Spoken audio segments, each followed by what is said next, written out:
Hello, Garland Nixon and Scott Ritter here to do a special battlefield update. There's things going on around SOLEDAR, and we're going to talk about it. Let's chat.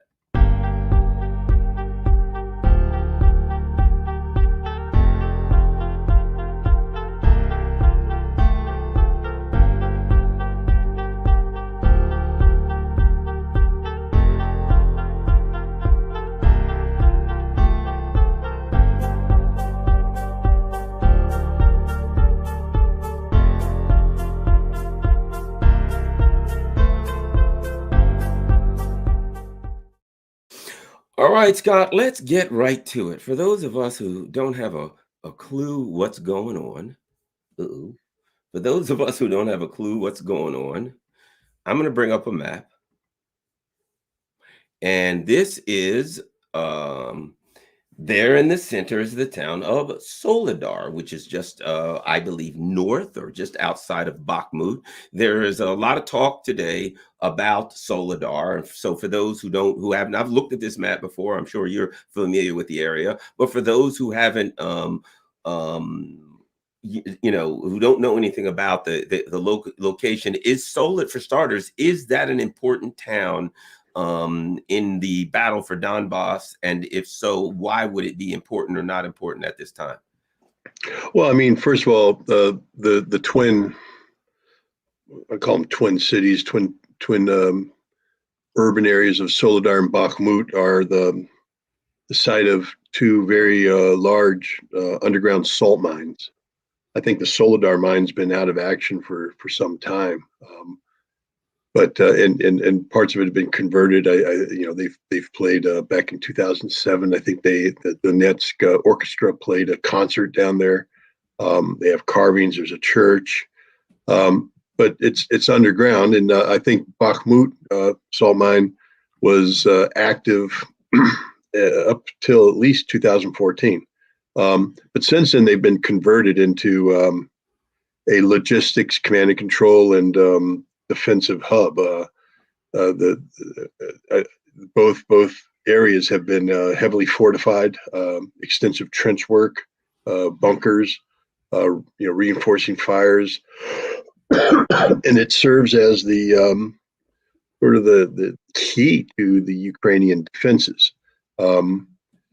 So the fall of either Soledar, Bakhmut, or both would be devastating for the Ukrainians because the defensive line that they had spent 8 years building since 2014 will have been broken. I liken it to the Gordian knot. Once cut, the defenses will collapse because the Russians will be able to pivot north or south and just roll up the Ukrainian defenses. The Ukrainians will have no choice but to withdraw and build defensive lines elsewhere. There's indications that they already have begun to do that, but these defensive lines will not have anywhere near the kind of complexity that Bakhmut and Soledar had. And battles tend to define themselves. Both sides have poured in considerable resources into this battle. There's a lot of bloggers out there, especially on the Russian side or Russian/Ukrainian side, who knows, who have been critical of the Russian high command, in particular Prigozhin, the head of Wagner, for pouring so many resources into what has been, by all accounts, an extraordinarily bloody battle on both sides. But one has to remember that even though it's bloody on both sides, we're talking 8-to-1, 10-to-1 casualty ratios in favor of Russia. It's literally a meat grinder for the Ukrainians, who have put some of their best units into the defense of these twin cities.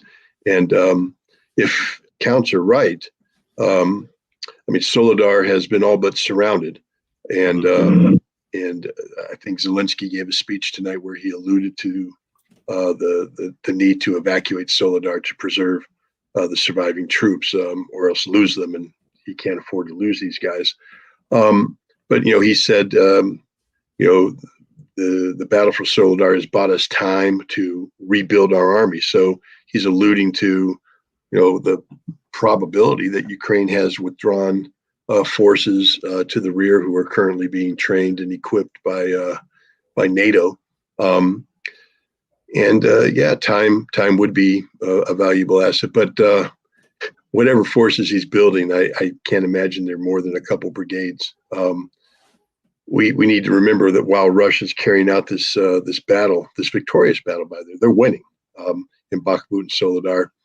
About 150, 175,000 fresh Russian forces are finalizing their training, their equipping, their organization, and 10 to 15 division equivalents of Russians are getting ready to descend on the special military operations zone of operations. And I just feel that they will completely overwhelm whatever reserves the Ukrainians have been able to accumulate during this so-called pause. And again, I always, military math. If you're reconstituting 3 brigades, but you have to sacrifice 5 brigades to do that, that's even a Marine knows that's just bad math. You're not going to be able to sustain that. So I think we're looking at a very dramatic,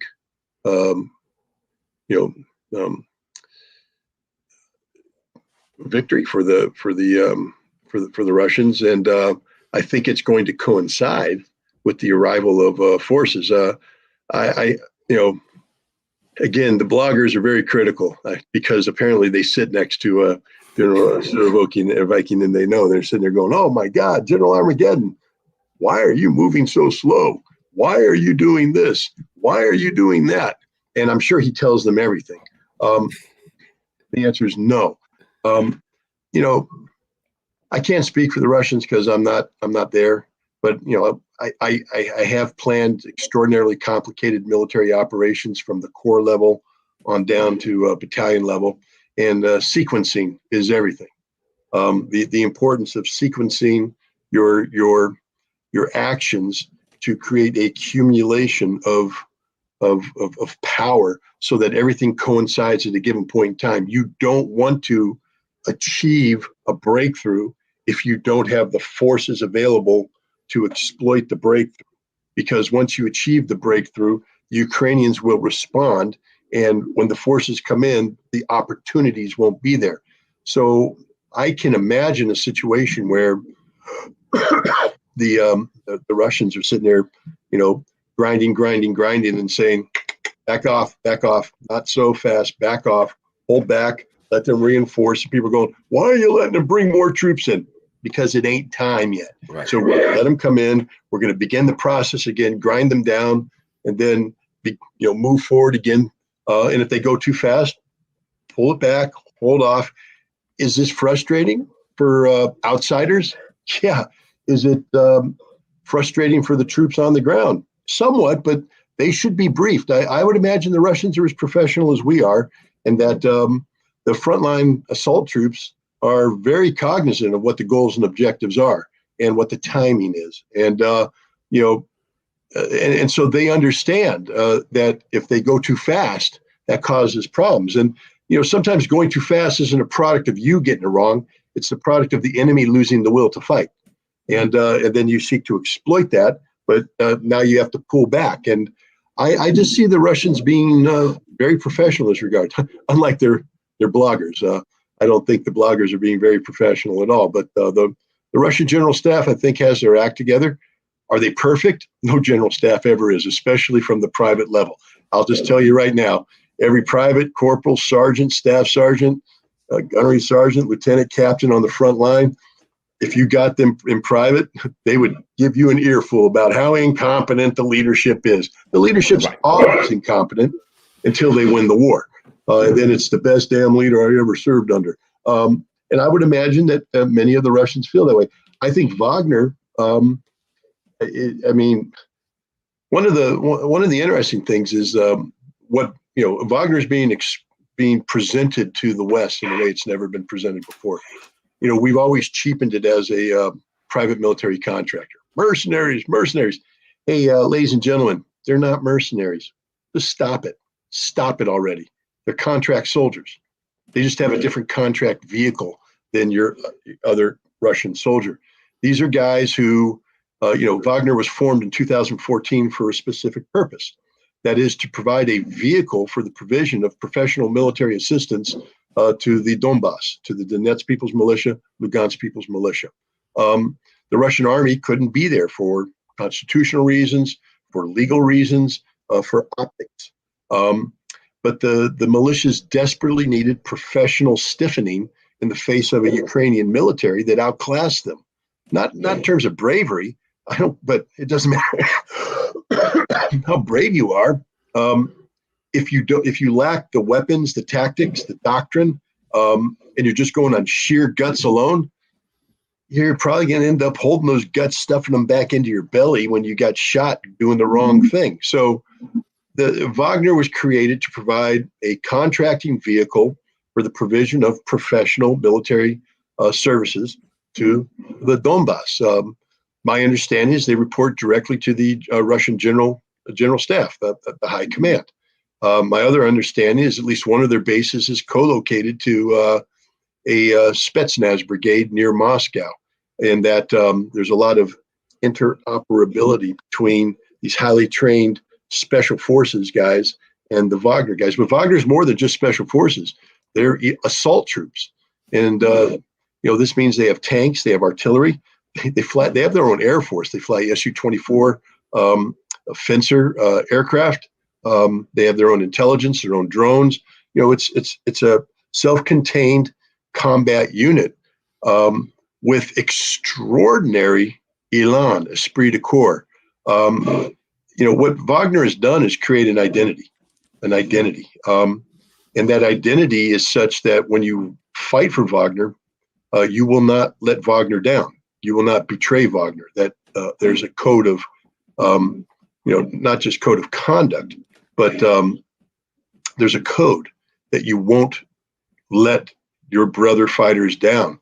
So these guys do things that I only see in the West, and Marines do this sort of thing. I mean, the Taliban used to say, "Don't shoot at the Marines," because they run toward the bullets.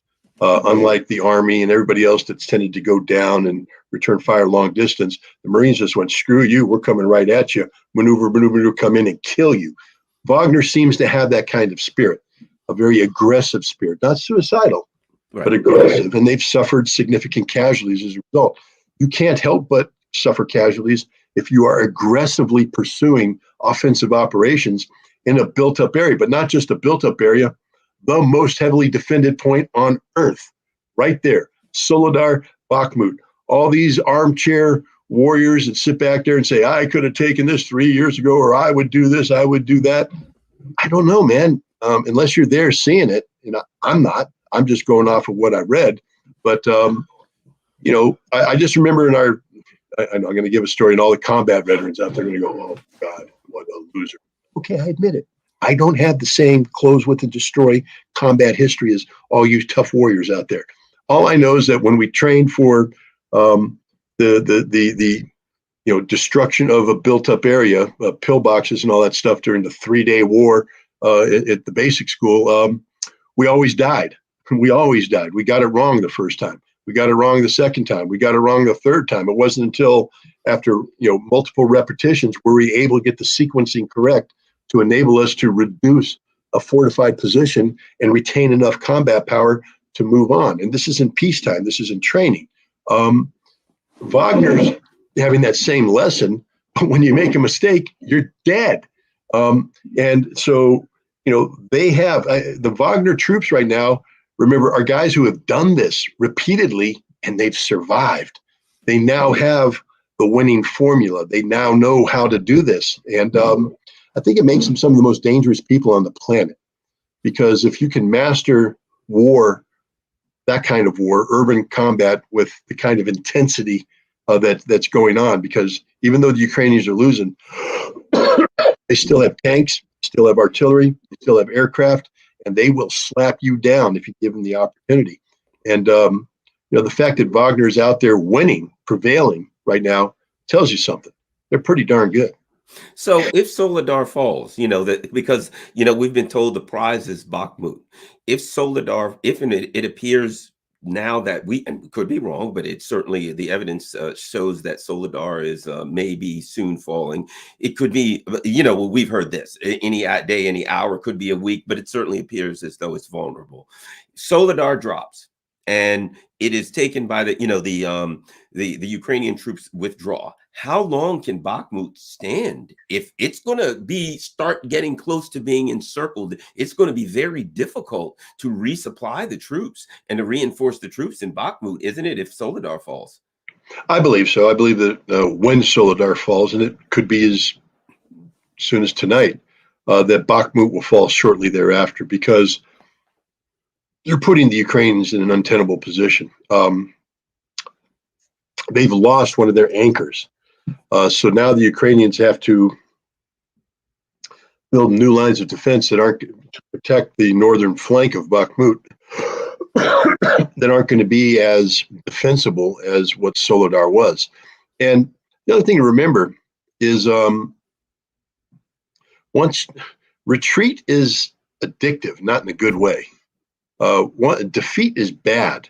And when, even the best troops, there was a scene again, because I don't have the elite combat experience of all those guys that fought in Iraq and Afghanistan during the Gulf War, I can only refer to, lessons learned from the cinema. I'm at least being honest about it. Yeah. But the Band of Brothers had an interesting episode about what happened after Arnhem, after they parachuted into the Netherlands, and they took a bridge, and now they're fighting the Germans. And the Germans, they attacked a village. The Germans counterattacked, and the Americans had to retreat.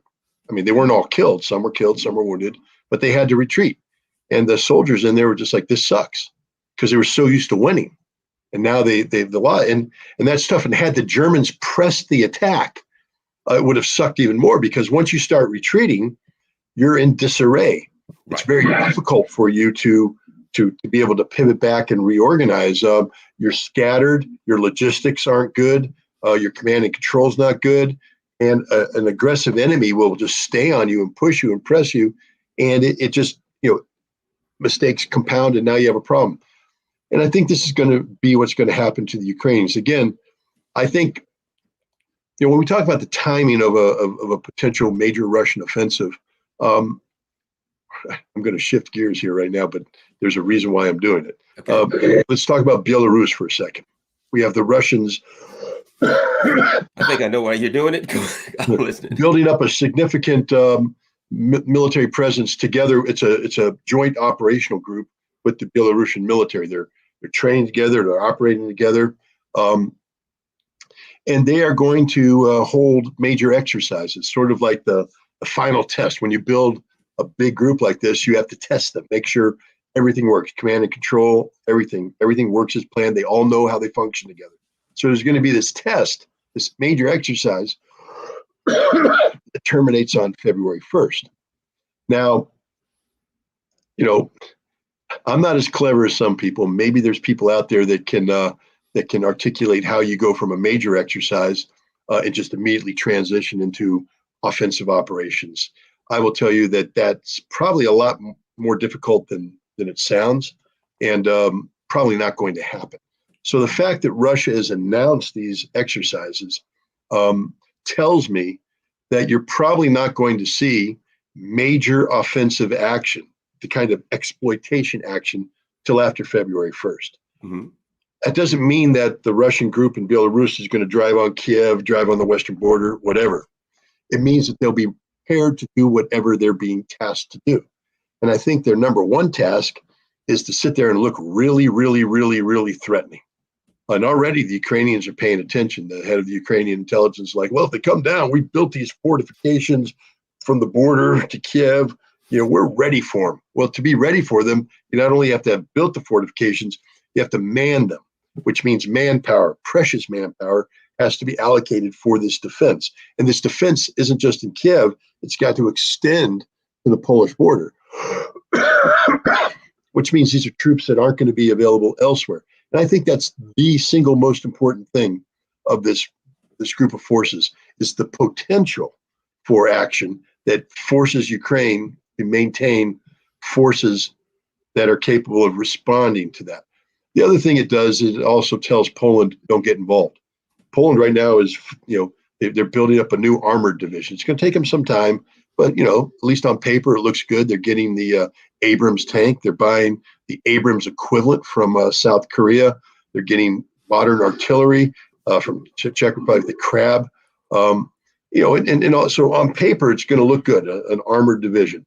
And once that division gets up and running, there's a lot of people that are saying, well, that division's going to make a run on Western Ukraine and trying to seize it.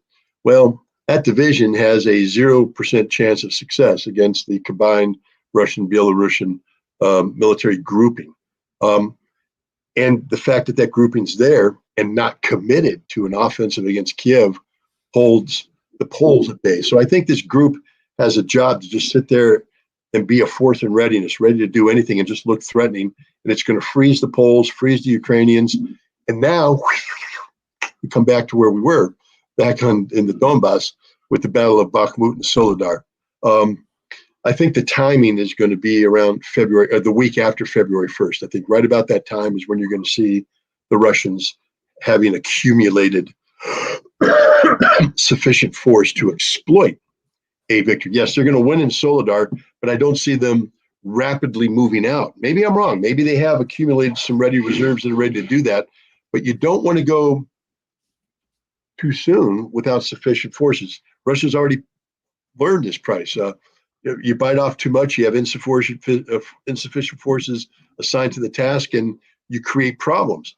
Right now, they put Ukraine in the situation where they have insufficient forces. It's going to be some time till they get those reinforcements that they're talking about. So I think Russia's going to find the sweet spot in terms of the calendar when their forces are accumulated, the Ukrainian forces aren't accumulated, and the battlefield is going to be developed in a way that creates potential for rapid exploitation. And I think that their primary focus is going to be on securing the remainder of Donetsk, and then securing Zaporizhia. And I think when you talk about even securing Lugansk, which physically Lugansk is almost 100% in control of the Russian forces, but artillery can still be fired. So the Russians have said they need to push the Ukrainians back beyond artillery range, which is probably 100 plus kilometers. And the second you start saying that, that means Kharkov comes into play. So I really think the initial focus is going to be securing Donetsk, securing Lugansk, and then taking Kharkov. When that happens, once that happens, I think they roll down, they secure the rest of Zaporizhia, they retake Kherson, and then they'll make a move on Nikolaev. And when they take Nikolaev, they're ready to move towards Odessa.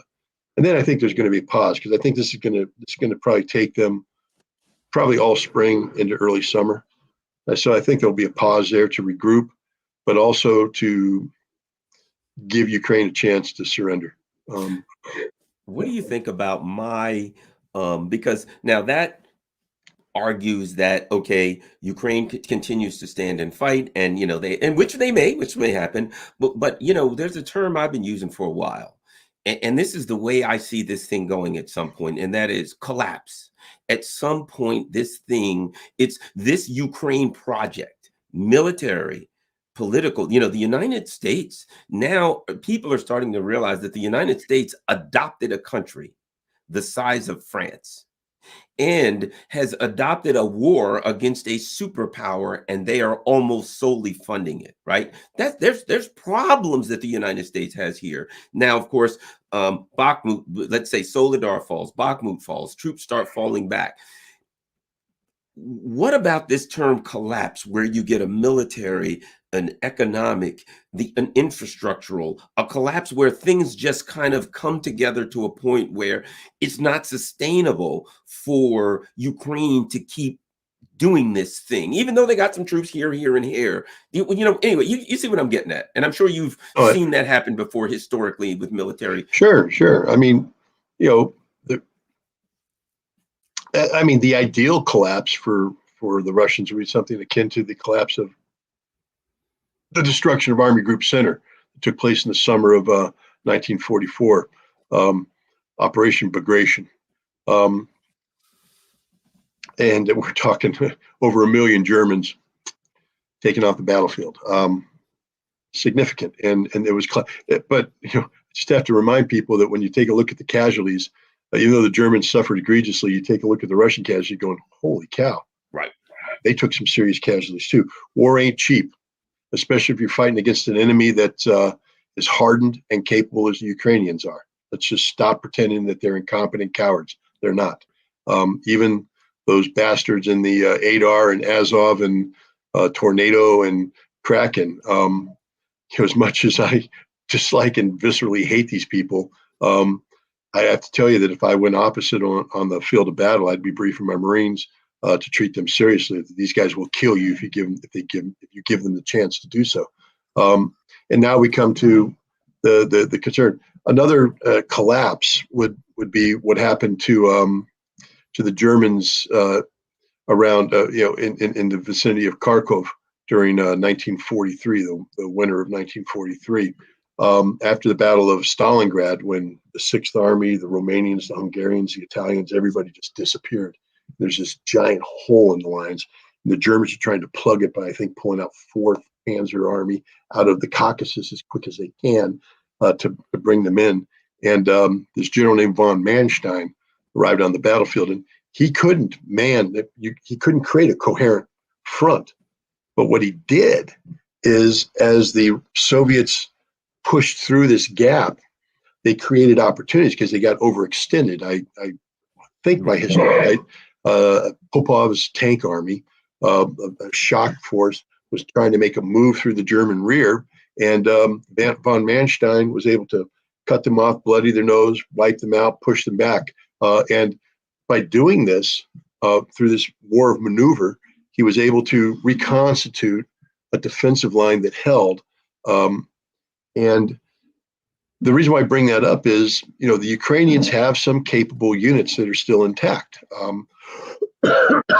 And so even though let's say there's a collapse at Bakhmut, a collapse at Soledar, and the Russians go forward, I got to tell you, if I was a Russian command, I would basically have anti-collapse built into my plan, meaning that we'll manage their collapse. Because what we don't want to do is get in a situation where we overextend ourselves and give them a chance to pull a von Manstein and cut off our troops and hit us and all that.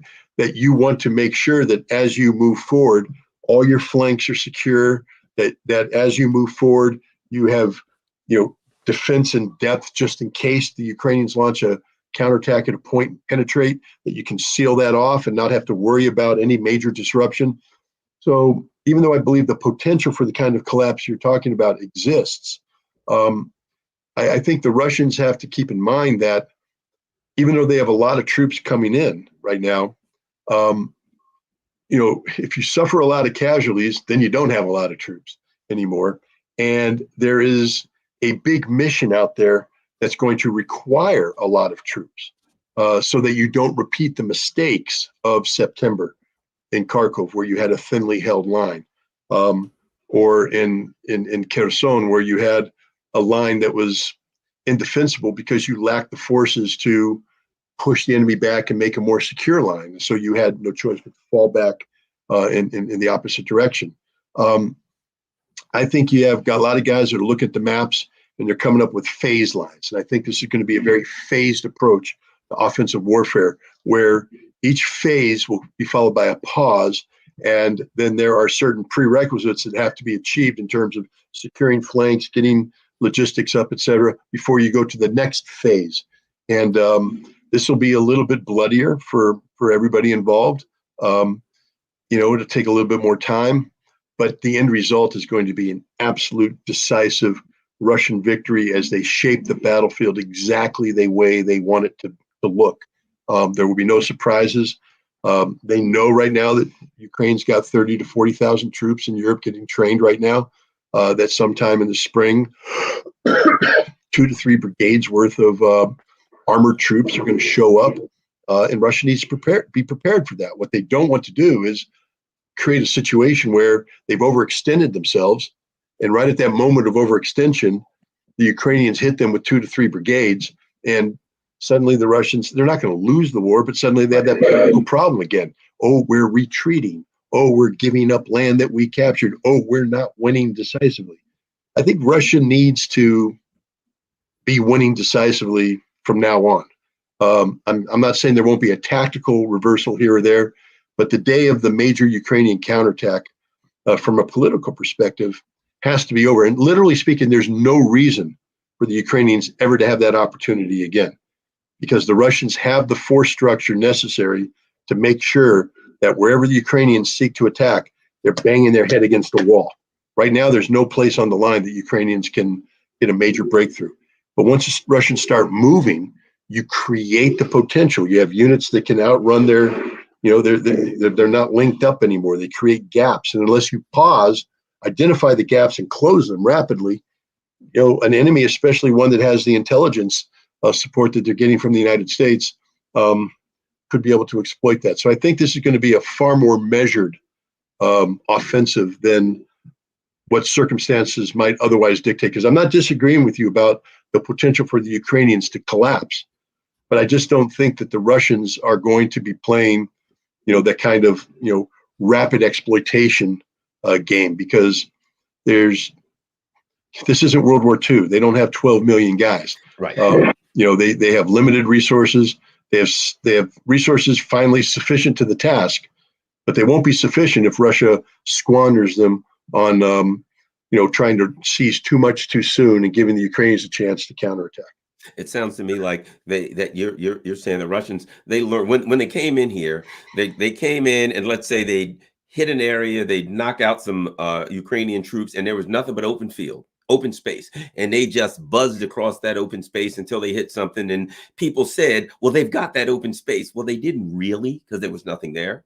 And they didn't they didn't plan to have people to hold what they had, and it got kind of in disarray. And it sounds to me like what you're saying is, okay, they take an area and there's nothing but open space, and they can make a mad race to the river. They ain't making a mad race to the river this time. That they're going to make a determination as to how far they want to move next. We also see them just with the new general digging in places, just digging in, that the places they have, there's going to be no more, we don't have enough people here. They're coming back in and take it. If you're going to come back in and take a space this time, it ain't going to be an easy job. Yeah, and I think you're going to see with the advances, like I said, I believe it's probably going to be phased. Again, I'm not on with the Russian general staff, and there's probably some Russian colonel right now going, Ritter, you're an idiot. That's not what we're going to do. You're a fool. We're going to do the exact opposite. Okay, that's your war, man. I'm not fighting it for you.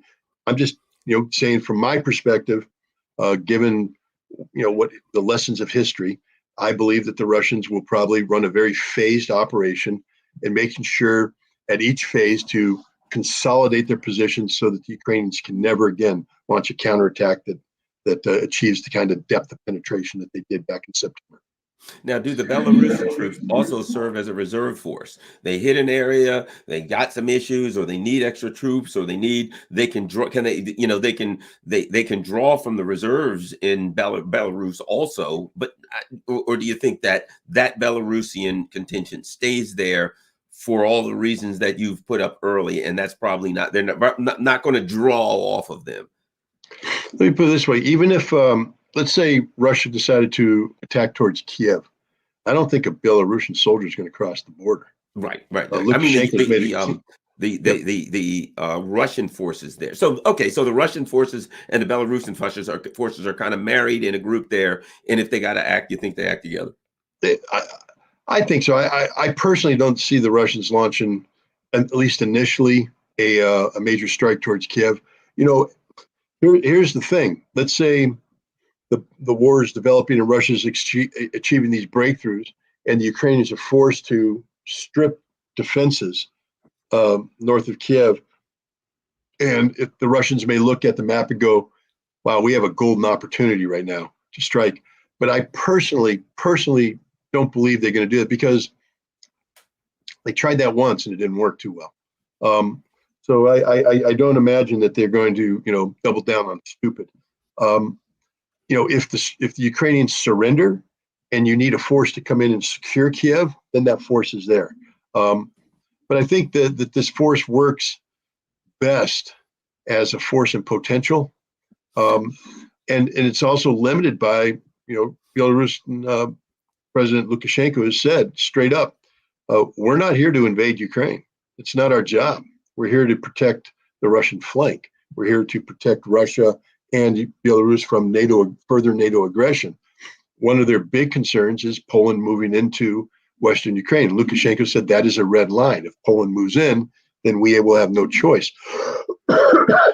And that's where this joint group comes into play, because it can respond effectively to any Polish incursion, which I think puts the Poles in check. They're also putting the Ukrainians in check.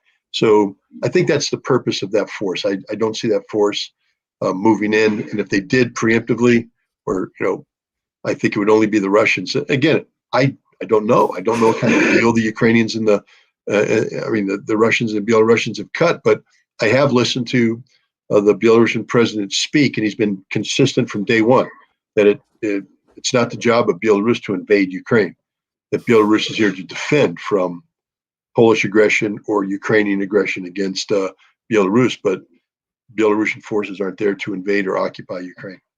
Not a lot much more that I want to get to, but I do want to ask you about the latest. We heard the wonder weapon stuff for I don't know how long. Okay. Now we're hearing there was an article in the Washington Post. I'm sure you're familiar with it. Robert Gates and Condoleezza Rice. The way I read it was a certain level of desperation. The way I read it was they were saying to Europe, empty your stores. Whatever you got left, I know you've been holding out, but whatever you got left, throw it on Ukraine now. Give them what you have. And then immediately after this, we hear, okay, the French, they're giving these kind of, they're giving their news more odds and ends. And again, I just think, how can you do a mismatch of weapons that aren't networked together? And then and I put it like this. I'm Ukrainian, and I got stuff with French instructions, with Belgian instructions, with German instructions, or even if I have the mercenaries, those people haven't necessarily worked together in this environment. There's a certain air of desperation, and it seems to me they're throwing their equipment into a trash compactor. That the Russians have this giant, and I put it like this: the Russians don't really have to move on things because they've set up a trash compactor. And I know it sounds cold, but that NATO's just throwing its weapons into the trash compactor. And yes, they are taking some hits, but they're just blowing these things to hell. And now the NATO's going to throw some more weapons in the trash compactor. Yeah, it's look, I forget how many French tanks, the AMX-10. It's a wheeled vehicle. It's not really a tank. I think it'd be classified as a light tank on best, or a medium armored car. But it has a survivability factor of 0 in modern combat. The Bradley, which variant are they getting? Are they getting the one with all the bells and whistles, the upgraded variant? Are they getting old ones that have been mothballed that are going to be brought out, like the old M113s that we brought out, made to function and then turned over? The same thing with the Marder. It's a German infantry fighting vehicle. Are they getting the new ones with all the bells and whistles? Or are they getting ones that have to be brought out, refitted, repaired, and then turned over? The Martyr, that's an ironic name, particularly in this conflict. But let's continue. Yeah, but my point is, what, it's 50 Bradleys, 80 Martyrs. That's 130. Zaluzhny said back in November he needed 500. He ain't getting 500 on tanks. He said he needed 300. He's not getting anywhere near 300. There's some talk about people providing Leopards and all that, but they haven't crossed that line yet. The British are talking about the Challenger 2. When all these tanks came out, they were gee whiz tanks. But these aren't brand new tanks. These are old tanks. And more importantly, they're old tanks that the Russians have been spending years preparing to defeat in combat. The Challenger 2 wasn't designed to take on the T-90, MB3 or whatever the variant is out there. Its armor can't survive being hit by the Russian anti-tank rounds. The Russians outgunned them, outranged them, and it's I might be able to say if they were fighting the British, yeah, but you got some really good British crew. I mean, this. If you take a guy who's driven the same Camaro his entire life, and he knows everything about that Camaro, every sound, noise, he knows exactly when to do. So he can take a machine that isn't as efficient as others, but he knows how to get the best out of it all the time. He might win the race, even if he's racing faster cars. But so we take a Ukrainian crew and we put them in a Challenger 2, and they don't know anything about this tank. They don't know, so they're out there sort of trying to get a feel for it. They don't know how to maximize its pluses, and they don't know how to minimize its minuses. Meanwhile, they're going up against a T-90, MB3 tank. Goodbye, до свидания. That's all she wrote. You're going to die. I feel bad for the Ukrainians. I really do, because, let's say you're Ukrainian now launching an offensive. Remember, every army prepares to fight the last battle. So the Ukrainians' last offensive battle was one where they were able to achieve great penetrations through thinly held defenses. And now they're going to come in and they're going to try and replicate that.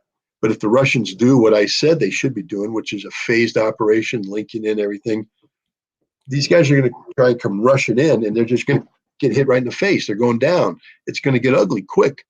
And because they don't have 500 infantry fighting vehicles, they're going to run out of oomph really quick. I think, all this does is extend the battle, the Russian offensive by a couple weeks, because the Russians will have to, of course, defeat these 3 brigades when they're thrown in on the battlefield. But the Russians will defeat them, and then the Ukrainians will have nothing, and they'll move on. I mean, what happens when you destroy 50 Bradleys? Because they're going to be destroyed. What's to replace them? I can tell you what's going to happen if the Ukrainians destroy 50 BMP-2 or BMP-3 armored fighting vehicles. The Russians have 50 more that'll come in that quick. The Russians ain't going to run out of equipment. Their defense industry, I mean, NATO hasn't woken up to the fact that, Putin signed off on a new prikaz or directive that expands the Russian military to 1.5 million. So, they're going to increase the contract soldiers, but they're also going to increase conscription. They're forming a whole bunch of new airborne units, a whole bunch of new Marine units. These are forces that are expeditionary in nature, so they aren't linked to a specific geographical region. They can be brought in to do things. More artillery. In order to support all this, their defense industry is already ramped up. They're already producing at max efficiency.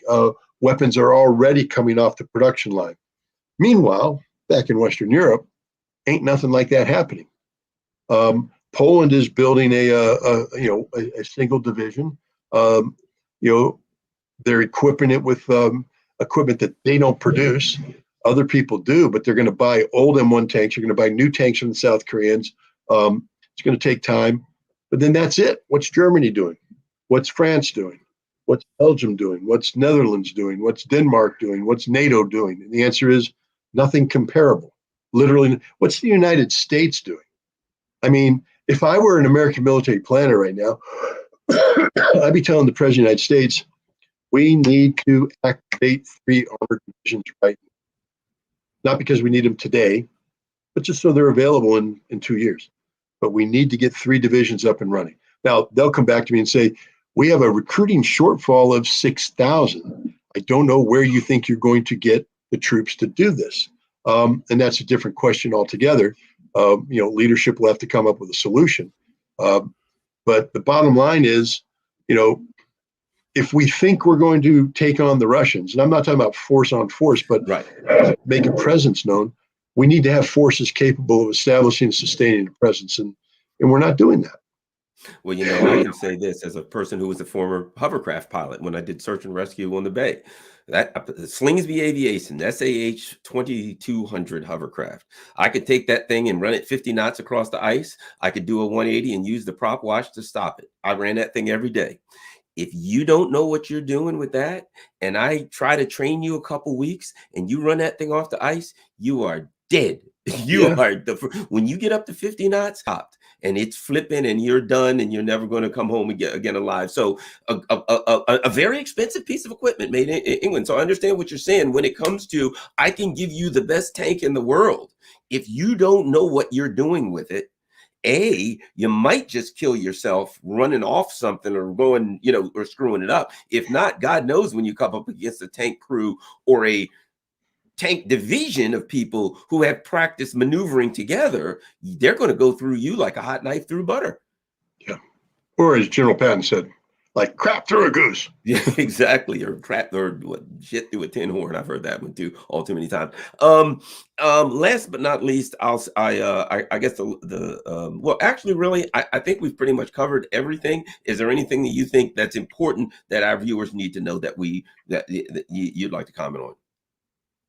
No, I mean, again, I just like to bring it down to reality that this isn't Call of Duty, this isn't Medal of Honor, this isn't Fortnite, this isn't a video game. This is real. People are dying on both sides, and just people should reflect on that when they talk about these sort of academic exercises of how many armored vehicles can we provide, how much ammunition. Every quota of material that you're providing to the Ukrainians will eventually be married up to manpower, and they be put into combat where they're probably going to die, and they're going to be dying in a cause that's unwinnable. And so, the longer we continue to provide weapons and equipment to the Ukrainians, the longer we sustain the suffering of the Ukrainian nation. And we need to understand that at some point in time, their defense minister just came out and sort of bragged. I don't understand why he said what he said, but he's bragging that that they are the tool of NATO, that they are doing NATO's dirty work, that they're dying for NATO. Someday people may hunt him down and lynch him like they lynched other traitors or Mussolini. I'm not hoping that on the guy, but my God, you're bragging about allowing your nation to be sacrificed on behalf of NATO, is what he's bragging about, and that's shameful. Well, if you could watch about 2 minutes of video with me and comment, I've been showing this stuff lately, and I think it's important for people to see. To see what's going on in America, as we send $120 billion to Ukraine, as we have the new B-2 Raider nuclear stealth bomber that's $550 million each, that they want to buy 100 with, 100 now. I want to show people this is what's going on in America. Scott, let's look at this about a minute. This is right now in Oakland, California, and it's all over California. This is a guy just driving around California. This is America. I grew up in America. You grew up. We're just about the same age. When I grew up, if you went to Oakland, California, you know what you saw? You saw businesses. If you went to Oakland, California, you saw people that had jobs. These stores were open back then. People worked there. Now we're spending all of that money. Let me go a little further.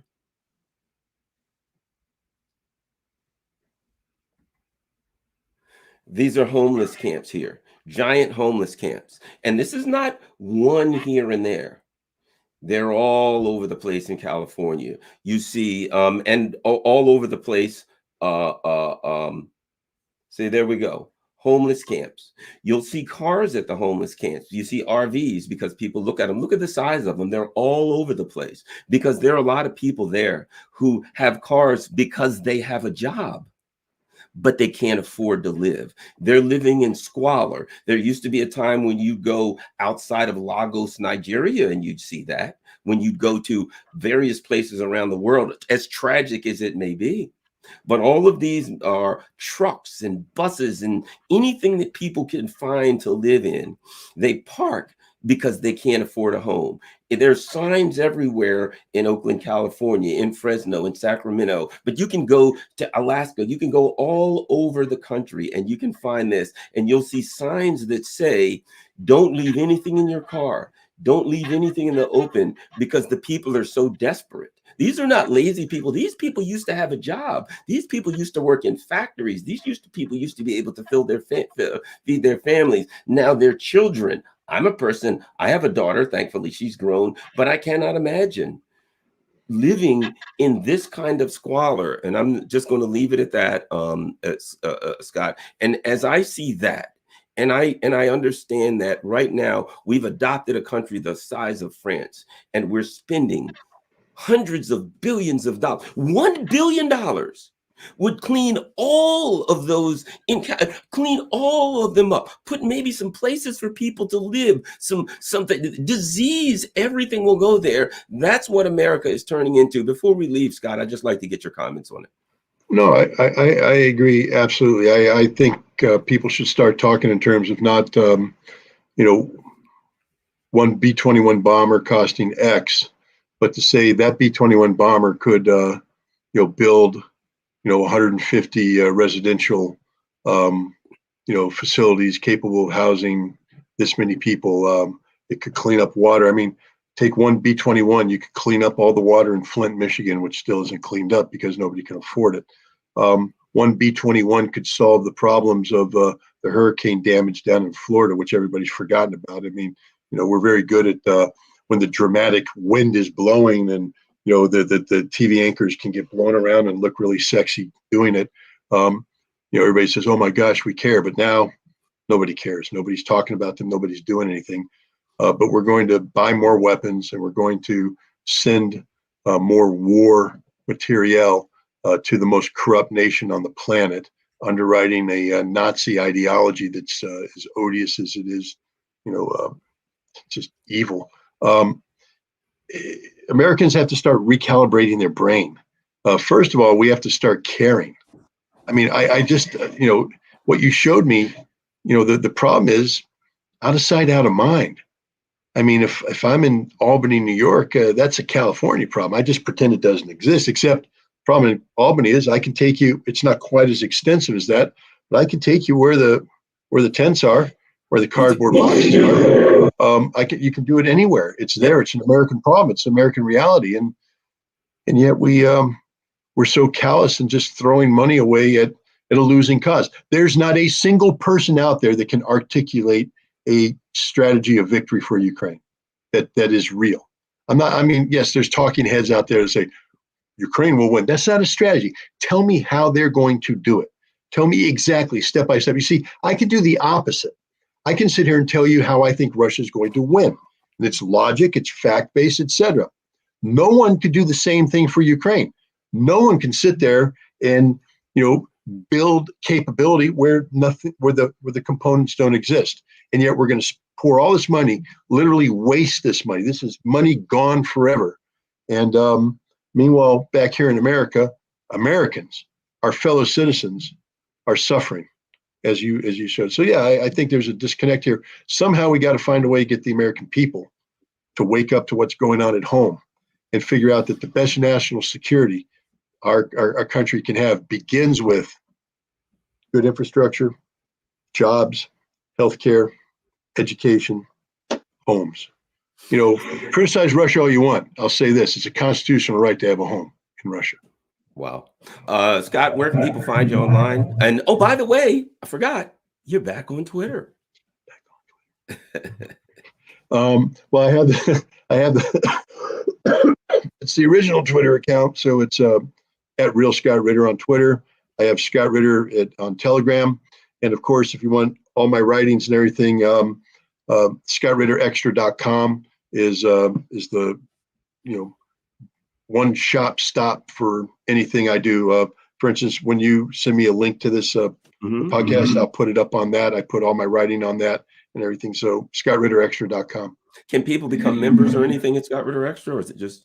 Well, I because I am the world's worst businessman, And because I have this policy that if I'm going to do this, it should be available to everybody. ScottRitterExtra.com is a subscription service, but the subscription costs you nothing. If you want it to cost you nothing. But if you like what you see on there, then you have the opportunity to either subscribe on a monthly basis, an annual basis, or donate whatever you want. And believe me, when you make a living writing, I mean, this is a full-time job. It's become literally a full-time job, and people claim to like what I'm doing.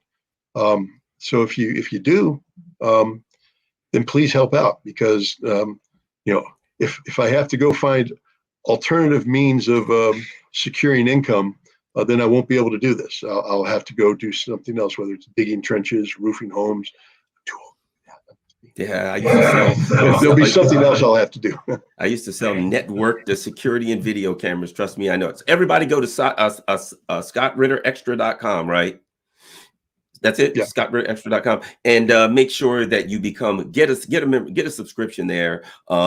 Donate, become a paying subscriber on ScottRitterExtra.com. I'm asking everybody there to go there.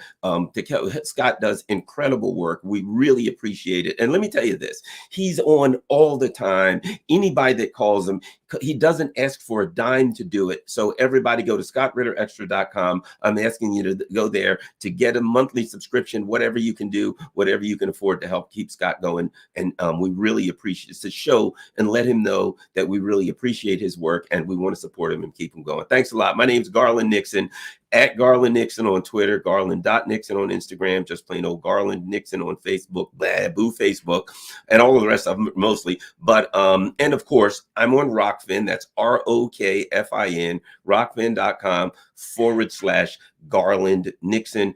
In case they toss me off Twitter, you can always go to Rockfin and find me. Thanks a lot, Scott. Thanks.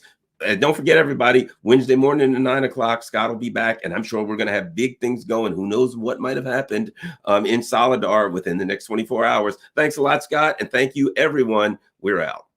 Thanks, Scott.